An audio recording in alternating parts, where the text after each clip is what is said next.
Hi, welcome to You Belong Here, the place to be for positive stories of immigrant women from all around the world. I am Porcia Chen Silverberg. I am an immigrant. I run a multimedia social enterprise that nurtures a community of immigrant Americans and their allies through positive energy, flaming optimism, and authentic stories so that we can all live happily ever after, right here, right now. My favorite project is this show, where you will meet inspiring women sharing their successes, challenges, and how they are living meaningful American dreams. I hope you will be inspired to share your stories, make a positive difference wherever you are living your own American dream. My guests today are Nisha Chaudhry and Amari Romero Thomas. Nisha was born in India. Nisha is an immigrant, a volunteer, a fighter for the underprivileged who works every day to make the lives of the citizens of the world a bit easier and better. She was an accountant and a CFO for an electrical contracting company for 30 years. Amari is a multifaceted professional, having worked in the corporate and nonprofit sectors. Her passion is helping organizations and individuals align their expressions in the world with their sole purpose. Welcome to the show, ladies. Thank you. Hello. So wonderful having you here. This is such a treat. Thank you. And I know we have so much to talk about. Oh, wow. How about if we start with your journey to the U.S.? What brought you here? I'm looking at you, Nisha, so maybe you go first. What brought you here from India? It was not my own choice. My father used to work for the American Embassy in New Delhi, and one fine day he and my mom were discussing immigrating to the United States because he wanted a better future for his children.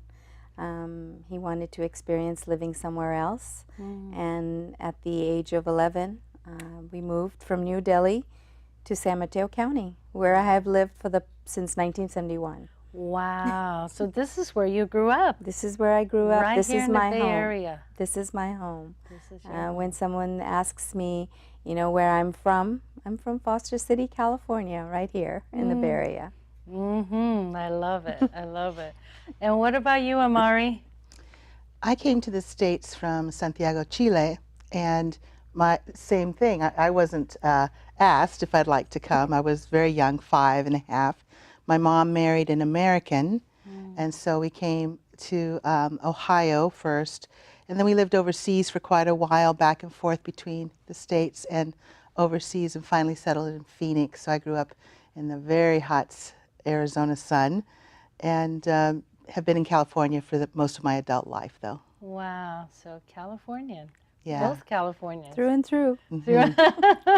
That's right. It's interesting. We think of California as one of the most diverse states in the country, and it is.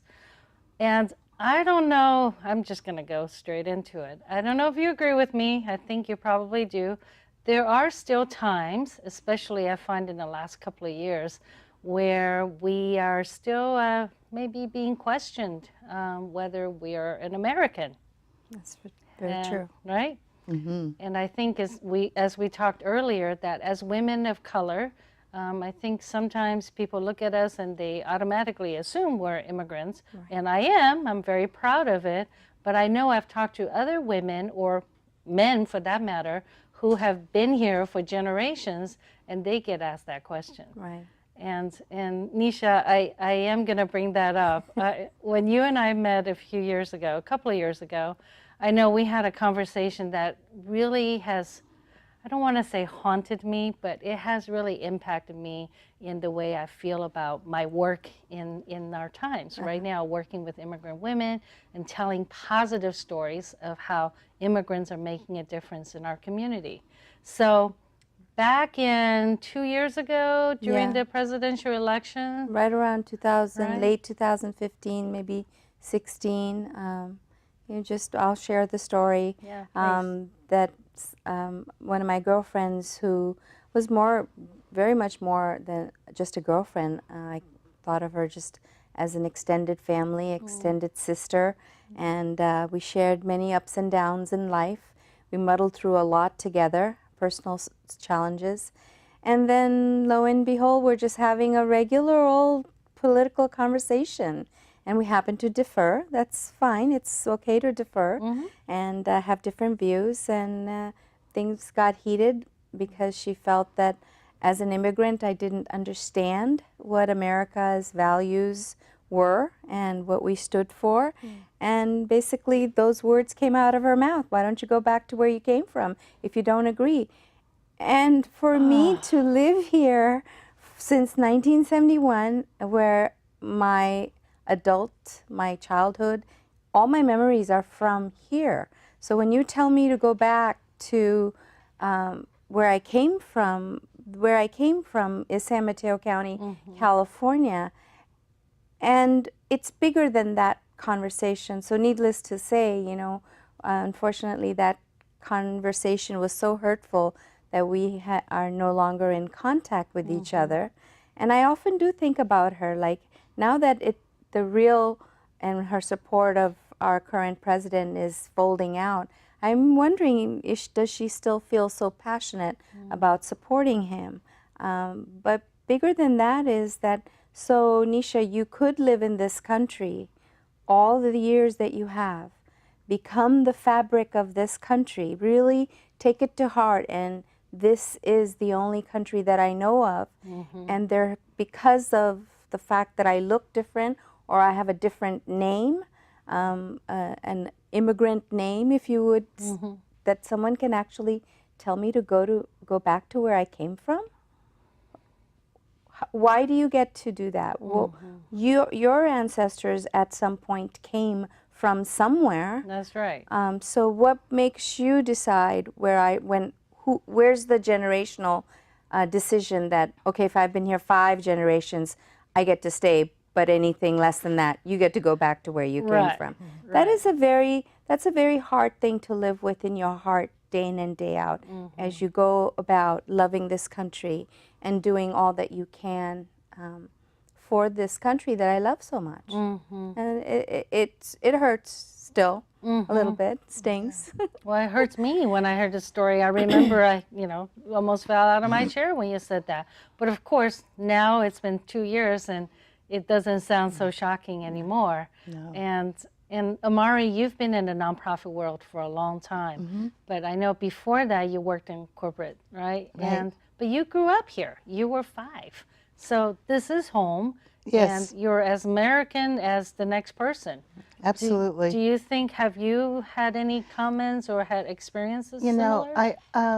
I don't, and I'm sorry that happened to you. I think my immigrant experience is slightly different. When my stepfather, who's American, and my mom and I came to the States, he really wanted me to integrate quickly into American society. So he changed my name. I was born Maria, and he changed my name to Mary, M-A-R-Y, and my last name was Vorwerk, very Anglo. And so people saw me, we were in Ohio, and they saw, she's darker skin, darker hair, but her name is Mary Vorwerk. Okay, she must be one of us. Right. And so in some ways, I sort of was under the radar for many decades. You were sheltered or shielded. Yeah, and we weren't allowed to speak Spanish at home. My parents wanted me to integrate quickly, and so I learned English. Unusual. And lost a little bit of the language, although now it's coming back. As I got older, I said, I don't want to be Mary Vorwerk. I mean, that's not who I am. And so I did a bunch of things with my names, which is a whole other story. But I ended up bringing back my mother's maiden name, which is Romero. and my first name is Amari now, and I'm proud to bring my Latin heritage forward. But for decades, I was really under the radar. And sometimes I remember I worked for a bank in my early career, and I would walk in, and they had, you know, whoever was at the meeting would see Mary Vorwerk, and they had sort of an expectation of what I would look like. And then I'd walk in, and there was this pause like, oh, that's not who we expected. And then I spoke, oh, okay. And so She's okay. Yeah. she's okay. But in retrospect, I wish I'd been braver in those times to bring my culture and who I really am forward. But eventually, I did. Well, we all do the best we can. Yeah. And doing the best we know how, right? Yeah. I have a similar story when I lived in New York City with my husband. We were living in New York for almost 5 years as a newlywed. And I remember I talked with this woman constantly because we were in two different departments that worked very closely together. We never met in person, so she knew me as Porcia Silverberg. So one day she had to come see me for something, and she walked into my office and she said, okay, I'm here to see Porcia Silverberg. I said, well, I'm Porcia. She said, no, you're not. And she really wasn't being mean or vicious. She just, you know, she's a straight-talking New Yorker. So, no, you're not. I said, well, actually I am. She said, well, how did you get a name like Silverberg? Easy, I married one. Right? So, but that little interaction reminded me of, oh, I am Chinese. I'm not trying to hide the fact that I'm Chinese, but if I don't use my middle name, people are not going to know that. So kind of similar, right? Yeah. So I'll never forget that woman. No, you're not. Yes, I am. So, all right, I really want to emphasize for our viewers that one of the reasons why I'm doing the show and one of the reasons why I have women like you on the show is because what makes you different is that you have been doing so many extraordinary things right where you live, where you work, where you play. You're giving back to your community. You volunteer. You volunteer your time, your energy, your money, and you do so many different things. But at some point, you weren't always volunteering. You probably did not grow up with it. I could be wrong. So I would really love to hear your journey into the nonprofit world.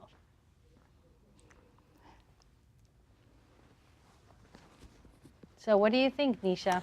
So my stepping into the nonprofit world really started with my parents' emphasis that, much like what Amari is saying, assimilating.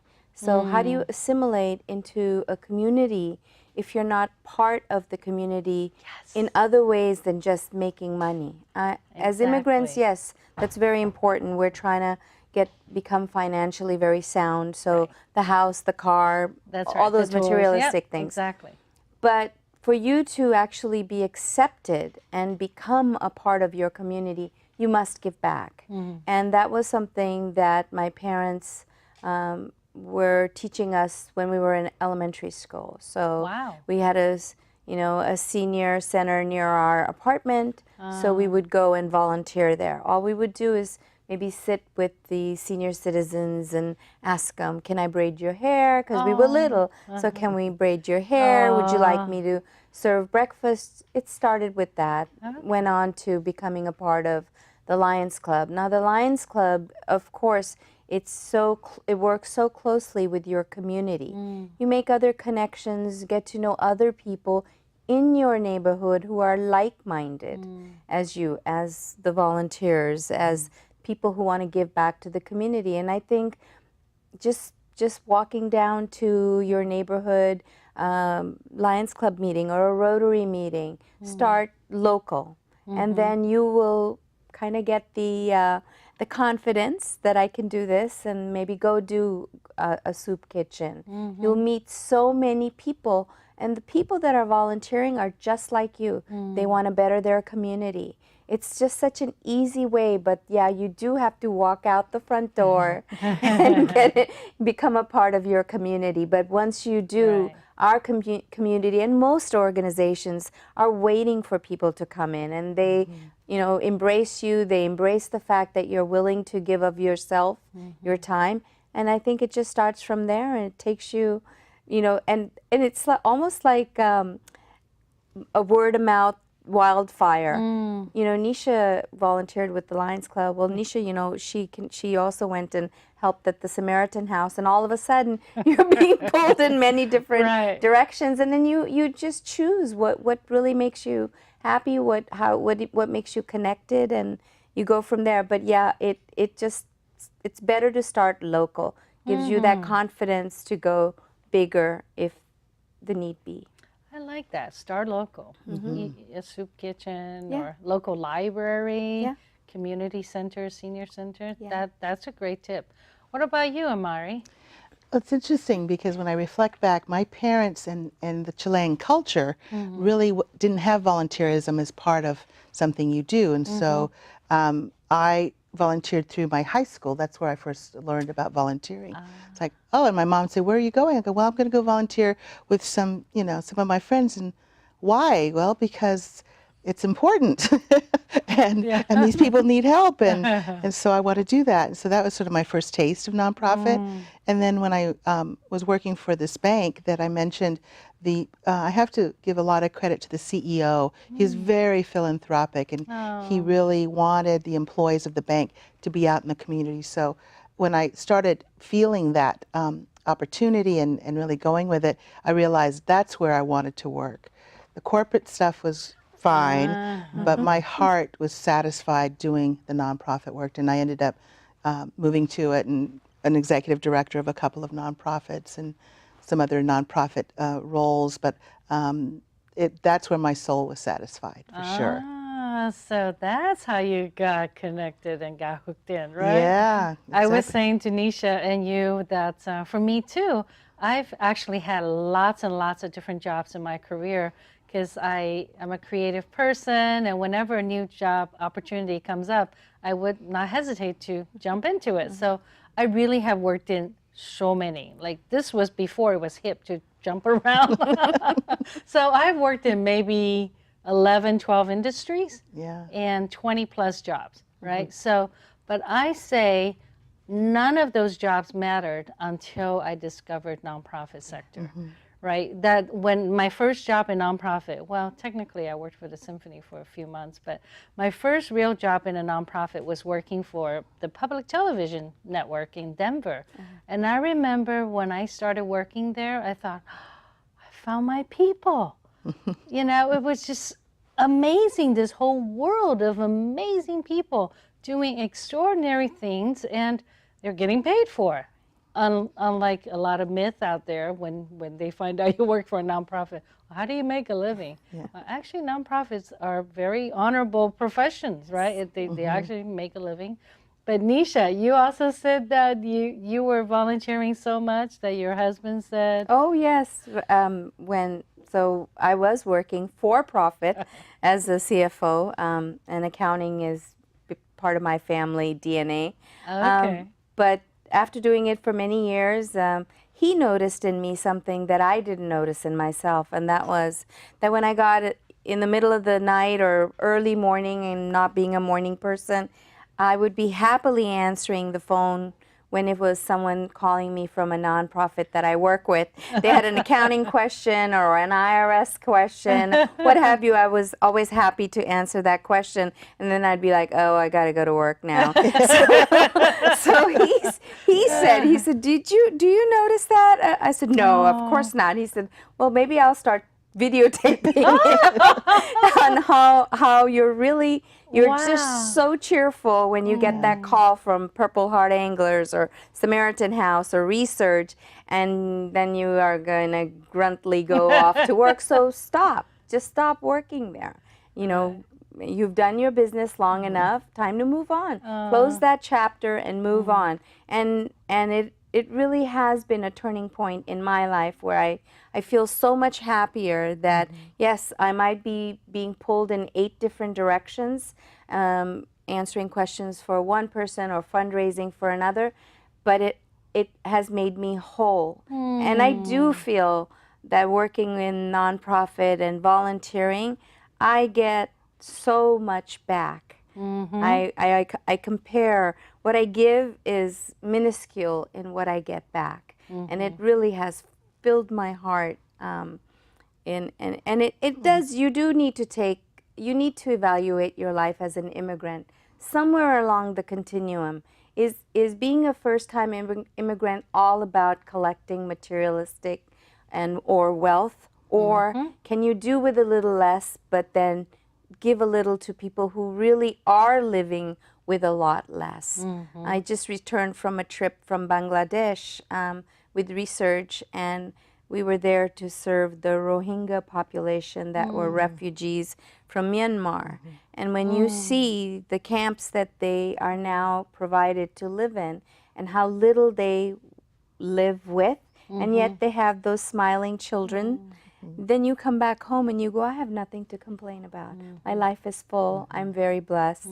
I can do more. I come back, you know, re-energized to do more. Like, I'm not doing enough. I need to be out there working 26 hours a day. You must be a gem of a board member. Is all I know. can say. She's on 3 boards. But, you know, she may have room for an advisory board. We'll talk. Yeah. We'll talk later. later. Well, in fact, I need to say congratulations to you. You just won the Jefferson Award. I'm very recently. humbled. Oh my gosh. I know. Congratulations. Thank you. I'm so very happy humbled. you got some recognition. Thank you. And I hope, actually, more importantly, it's not recognition of your work. It's really, hopefully, that will inspire more people, right? Yes. And I'm sure you've had conversations with relatives who are not understanding, like your husband, who are questioning, why are you volunteering? Wait, what are you going to do on your day off? And how much are they paying you? How much are they Wait, paying you? they're not paying you? And you said, well, actually, I donate money to them. Like, what pay is them going to on? let me Right, work. Yeah. right. But that's the big secret, isn't it? Yes. Is when Yeah. we give back, when we're involved, we get so much more, exponentially more than we give, right? Absolutely. So do you have a tangible tip or advice? I do. One thing as I was reflecting on this, is as an immigrant, especially coming into a new area and you don't know anyone, you may not have relatives that are already there, you tend to migrate to people who are maybe of similar backgrounds, and that's fine to get sort of started and to feel more comfortable. At some point, you need to move beyond that. You need to reach out to other immigrants or just locals or whatever. And I like to suggest volunteering, going to community meetings, going to your city council meetings, what's going on in your city, going to your school board meetings, because in order to really experience, I think, the full American experience, you need to get out of your own sort of group. And you can all just come back to them and have family dinners and all that. But I think that's what's really enhanced my experience of being here in the U.S. is that my mom invited all sorts of peoples to our home, and so I got to meet immigrants from all over the world. Wow. And she had a very welcoming way about her, and otherwise I would have just been with other Latinos, and that wasn't really what we wanted. We wanted a more broad experience. So get out of your comfort zone a little bit. It takes a while, but it's important. It does. That's such a great point. And going back to what you said earlier too, I mean, you're both so fortunate that you got involved fairly young, right? And I know that for a lot of immigrants, a lot of immigrant women I've spoken to, I jokingly call them the recovering CPAs, recovering engineer. You know? They really have achieved that level of success. They are living that American dream, or so they thought, right? They have the cars, the house, the husband or the family, the white picket fence, and the whole works, they thought. Until at some point, I've spoken with them and they say, you know, it's just not sure. I feel this emptiness, or I'm aching for something else. I know it's not another promotion. I know it's not more money. That vacation didn't quite do it. Something is missing, Something's missing. But all of these immigrant women I've spoken to have said, I really want to do something to give back to this country. because I have received so much from being here. And I think there is that need or that longing there. And I think you're absolutely right, to be part of a community, to really be part of your local community.